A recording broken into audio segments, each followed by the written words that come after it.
Welcome to the BJ Show. Let's rock and roll. Rock and roll. Come on, everybody. Let's lose control. Brad and John, they're the ones to follow. Yeah, ready for the ride. It's the BJ Show. BJ Show. That must be us, John. Brad and John, BJ Shows. That sound right to you? It's you and I. It's you and me. You and I. Is that the proper way to say it? Oh, who knows? We're free to be you and me, though, Brad, as some kind of hippie song from the 70s would say. Hippie song from the 70s. That is John Combest, C-O-M-B-E-S-T. I spell it because you need to type that into your computer, your smartphone, your iPad, your tablet, whatever you have. JOHNCOMBEST.com. You will find this amazing website that John has done every single day for 22 plus years, not too long away from being 23 years. He puts all the top stories in the state of Missouri, government, interesting stuff like that, politics, all that kind of stuff. Sometimes human interest stories, sometimes, dog catches cat, sometimes cat catches dog stories, all those kind of stuff. I'm just kidding about that. Anyway, he does it every day. We start up the show with the...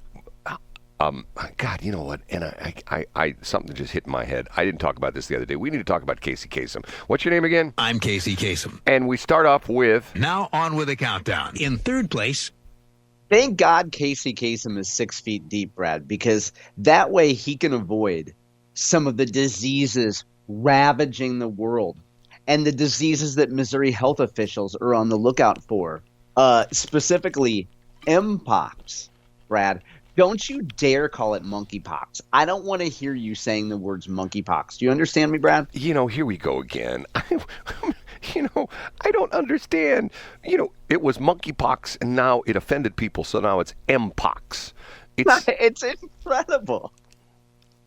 Now, the other day, gosh, this was over the weekend, somebody said the word Mpox to me because I was having a conversation, and they said Mpox, and I didn't get it because... And I said, what is that? And they said, oh, it's this. They're like, have you heard of this? It's this new disease that's going around. So, Brad, in that conversation, I didn't register. Like, I was thinking the word like empathy, like E-M-pox. But no, it's monkeypox. But we can't say monkeypox. The point of the story, Brad, this is brought to us by the Southeast Missourian and a gentleman named Bob Miller. I have the link up today. The headline is several illnesses making headlines in Missouri and beyond. And there's some skinny little human from the Congo who I guess is getting a monkeypox. Is a monkeypox patient in the Congo. Anyway, Missouri health officials are vigilant for this stuff. Some county health departments, Brad, I didn't know this, but some of these county health departments already have vaccines for monkeypox on hand just in case an outbreak approaches the state. So I didn't know that. That's pretty interesting. The piece also gives an update on RSV, which goes around with kids a lot. Gives an update on Legionnaire's disease. There were 3 cases of Legionnaire's disease at an RV park in Missouri. And then there's also a COVID update for people who feel like COVID is still a thing, which, by the way, is adorable if you think COVID is still a thing.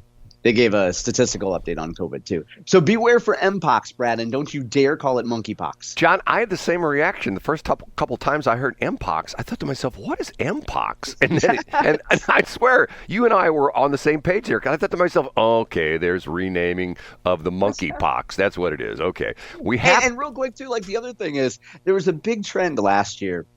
There's a big pop culture trend, particularly on social media, of people to identify as an empath. Have you heard about this? Yes, I know what you're talking about.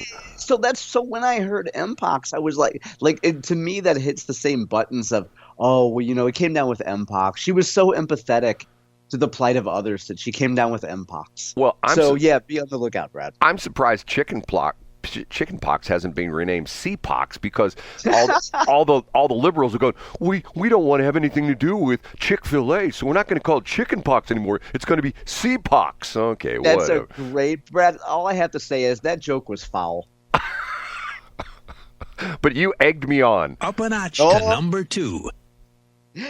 Update on casinos, Brad. You and I may be able, in fact, to vote on a casino after all. The folks from Bally's who were trying to get a casino at Lake of the Ozarks, remember, they fell short originally. The Secretary of State's office said that they had fallen short of signatures.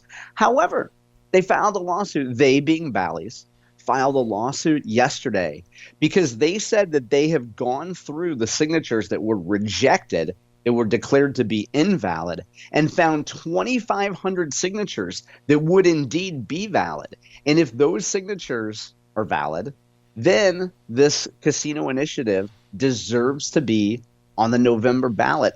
So again, that's the lawsuit. And so there's a chance, I guess the process is that the Secretary of State will look at these signatures again. Brad, they had a fantastic statement here that I'm sure they labored over, and I just think this is brilliant. The organization, excuse me, so Bally's Group says, verifying every signature on multiple initiative petitions this summer has been a very long process for election officials, and we realize mistakes happen. So better than saying, look, idiots, how did you get 2,500 signatures wrong? You say, look, you had a lot going on. Mistakes happen. Here's the signatures. They're correct. Let's get on the November ballot. John, talk about the job from hell, and I guess that would be in the Secretary of State's office. Isn't that where the petitions go to? Okay, yes. The job from hell, sitting there in a room with all these petitions, going through each line, saying, okay, does John Smith really live at 23 XYZ Lane in O'Fallon, Missouri? You know what I'm saying? I mean, I do know. I guess. And the fascinating thing is Ashcroft has said before that his office uses at some point, and I'm not an expert on this, but they do some sort of statistical sampling where they're able to see, at least early on, what percentage of signatures are valid. So again, I'm way out of my depth when I talk about this technology. But to your point, Brad, can you imagine having to go through that line by line? That's what I'm saying. I mean, you sit there all day long, and I assume what they're doing is they have to be sitting there with some kind of a database system that they're accessing. So in other words, if they see like if your name comes up, they type in your name. They see that you live in such and such address, which corresponds to the address that's on the petition. And maybe there's some place, in other words, in the database, like in DOR, where it comes up where your signature on the driver's license is there. I mean, God bless. I mean, there's how many, what is it, 125,000, 150,000 signatures they have to have? What's the threshold? Do you remember? I don't know off the top of my head what it is. The answer is a lot. Yeah, I mean, a ton of stuff, man. And then you also have jokers like Brad Hildebrand that probably put down false addresses, What? What, John? using multiple birth dates publicly to confuse identity thieves. It's amazing. John? Who would do that? Okay. And last but not least, The number one. When you're driving in Wentzville, Brad, and you're looking around and you're thinking, wow, I love the fact that Wentzville has a GM plant, but I hate the fact they use dirty fossil fuels.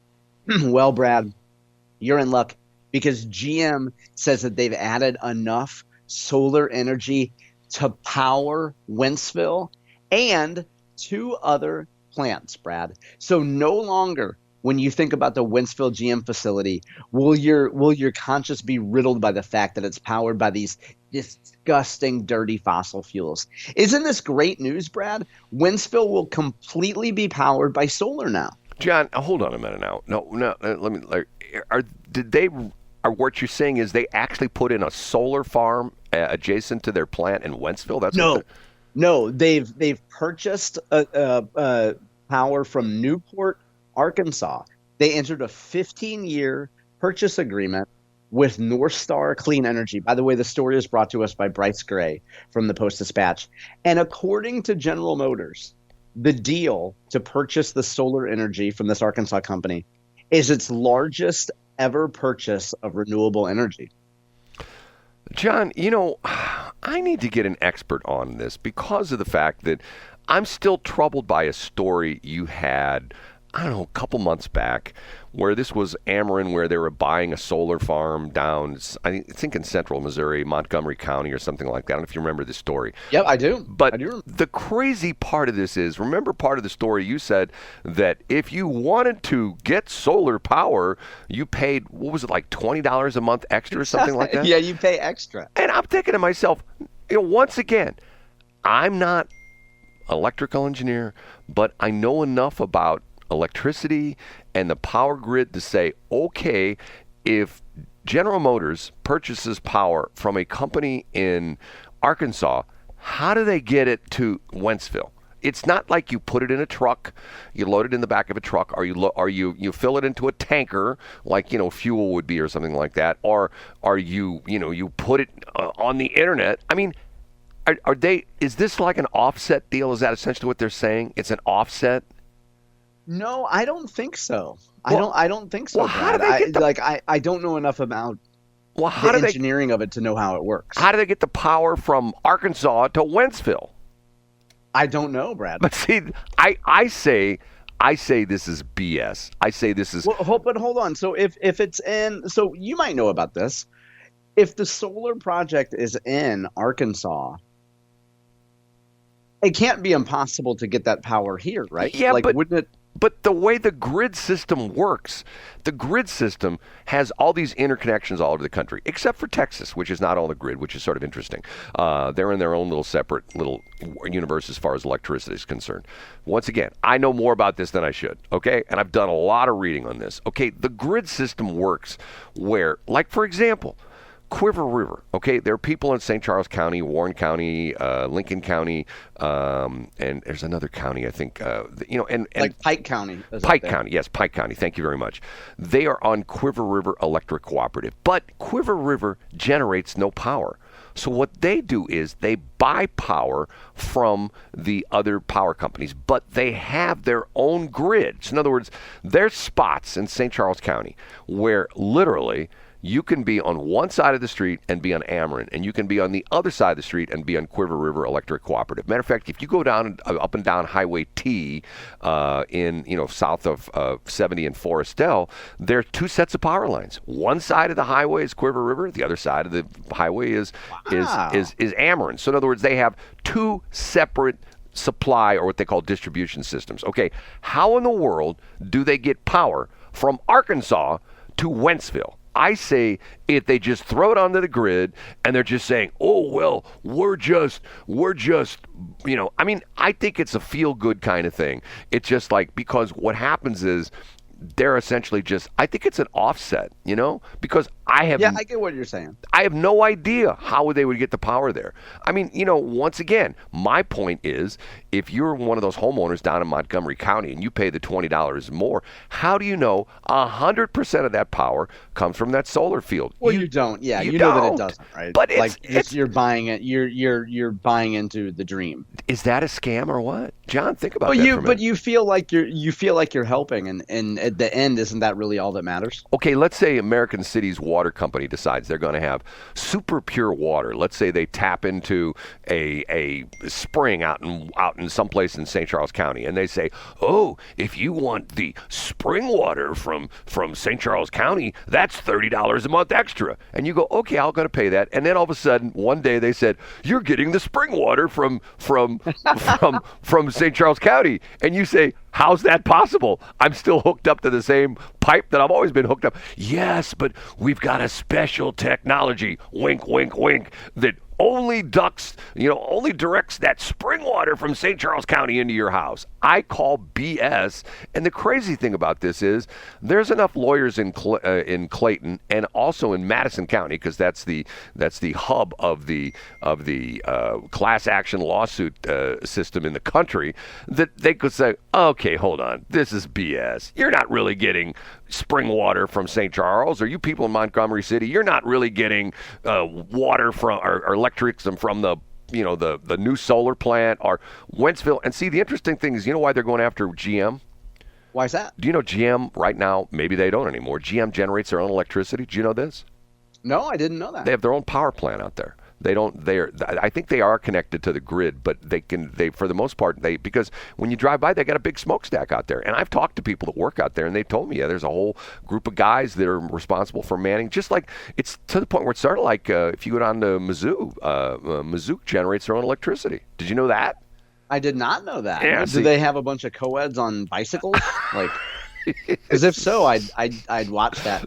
Also, Brad, this is another reason why I only drink bottled water from the Francis Howell lagoon. Oh God! My friend Shelly Barr put me onto this, and I thought at first it was going to be another one of those like how sometimes broads sell like essential oils or whatever. Yes. I thought it was like an MLM thing, but she's like, no. Shelly's like, I have a friend that has bottled water from the Francis Howell lagoon. Yeah. And I feel fine. Yeah, and you know what? There's body shops in St. Charles County that use that same water to strip paint off cars before they paint them. They just pour a little on there. I'm gonna check into this. I'm gonna call Ameren UE, and of course, it'll take me 42 minutes to get through the phone good tree, luck, Brad. to talk to a live person and essentially say, okay, or maybe do you know any of the PR people, any of the comms people at Ameren? I do. Yeah, I have former coworkers there, and I'm absolutely not putting you in contact with them. There's not a chance. Remember when you talked about Spectracide? I have a dear friend that works. Well, Yeah. I won't go into detail here, but who works at Spectracide. And remember when you were complaining about Spectracide? It didn't work. I weighed the pros and cons of sicking Brad Hildebrand on them, and I thought I'd rather keep a friend than introduce them to Brad Hildebrand. It didn't. Also, Brad, I would point out that you know why we're reading this GM story today. Why is that? Here's a bit of corporate hack minutia for you. A month from now is Climate Week in New York City. So if you do sustainability communications or sustainability business in the United States, well, actually just globally, you are frantically putting together your last minute pitches. You're putting together your panels. You're putting together your storylines for Climate Week, where every corporation goes, pays a ton of money, tries to get a little bit of attention.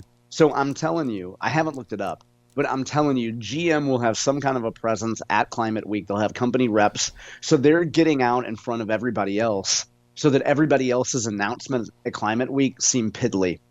And GM could be like, oh, we know that you saw a month ago we announced that we're powering 3 plants with solar. That's what this is about. Let's take our break here in a minute. But before we move on, I need to mention one thing: is you said something, and you don't realize what you said at the top of the top of the show. You talked about Kasem being 6 feet under. Do you know this bizarre story? I saw his name in the headlines the other day, and I didn't read the story. His wife, Jean, who was an actress all her own, very tall. Casey was not that tall, and Jean is like 6 feet tall. Okay, there was this bizarre battle going on between Casey's kids. I think he has 2 daughters and a son, and Jean, his second or third wife. The kids are from his original wife, and I don't think Jean ever had any kids. Where they fought in court. First off, about the care when he was still alive. They went back and forth and back and forth and back and forth. And then when he died, there was a fight over the body. And the body was hidden for a while. And I'm not making this up. This is honest to God true story. It's bizarre. No way. Oh no, it's bizarre, weird stuff. And finally, Jean Kasem went to court, and she got rights to his body. Guess where he's buried? If I gave you 20 guesses, you will never guess where Casey Kasem is buried. I have no idea, Brad. He's buried in Norway. And now, once again, he's originally from, I think his Lebanese or his Beirut, whatever that ethnicity is in that area. That's where he's from. I look us up, and they fought this, tooth and nail. Now they're back in the court system, and they're trying to get his body exhumed from Norway to be buried someplace in the LA area, because that's where he lived for like the last 55 years of his life. Is that weird or what? I mean, this. Yeah, but when we come, maybe tell us when we come back, or what you know of why is it such a big deal? Why is there such a big fight about it? It's just a bizarre, weird story. And there's suits and countersuits. All I can tell you is between his wife, his widow, Jean, and his kids, there's probably a bunch of attorneys driving around in Porsches and BMWs and maybe even, a couple Lambos, because of the fact that they made some money off this stupid case. And to me, it's like, okay, when you're dead, you're dead. Well, yeah. Let's take a break. We'll be back. Thanks for checking out the Brad and John Show podcast. This segment of the show is brought to you by John Combest's book, Stalking, Harassment, Internet Trolling, A Guide to Recovering and Rebuilding After Online Attacks. It's a great reference if you've ever been the unfortunate target of a social media attack. It's available on Amazon. Just search John Combest. That's C-O-M-B-E-S-T. John Combest, and the book will show up in your search results. Now it's time for another segment of the Brad and John Show. Can you handle it?